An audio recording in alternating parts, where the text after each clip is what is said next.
আন্তর্জাতিক প্ল্যাটফর্মে বাচসাস। কুয়াশায় সাল শুয়ে পানি আর কত হয়রানি আছে সমাধান।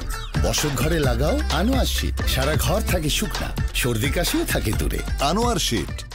গ্রেট অ্যাচিভমেন্ট আন্তর্জাতিক প্ল্যাটফর্মে বাংলাদেশ চলচ্চিত্র সাংবাদিক সমিতি বাচসাস চীন ও বাংলাদেশের কূটনৈতিক সম্পর্ক স্থাপনের ৫০তম বার্ষিকী সামনে রেখে চীন ও বাংলাদেশের গণমাধ্যমের মধ্যে নিবিড় যোগাযোগ ও বন্ধুত্ব স্থাপনের উদ্দেশ্যে চায়না মিডিয়া গ্রুপ সিএমজির উদ্যোগে বাংলাদেশ চায়না আপন মিডিয়া ক্লাবের উদ্বোধন করা হলো।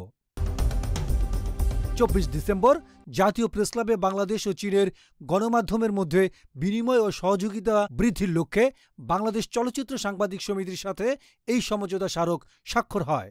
এছাড়া জাতীয় প্রেস ক্লাব এবং ফটো জার্নালিস্ট অ্যাসোসিয়েশনের সাথেও একই সমঝোতা স্বাক্ষর হয়েছে।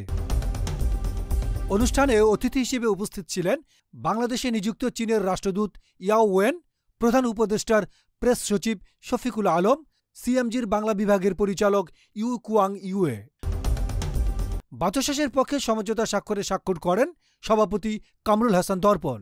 এ সময়ে বাচসাসের সাধারণ সম্পাদক রাহাত সাইফুল উপস্থিত ছিলেন। বাংলাদেশ ও চীনের মধ্যে সমঝোতা স্মারকে স্বাক্ষরের প্রতিক্রিয়ায় কামরুল হাসান দর্পণ বলেন, বাচসাসের জন্য এ এক বড় অর্জন। এর মধ্য দিয়ে আন্তর্জাতিক প্ল্যাটফর্মে বাচসাসের যাত্রা শুরু হলো। আল আমিন সেলিম, গণমানুষের আওয়াজ, ঢাকা।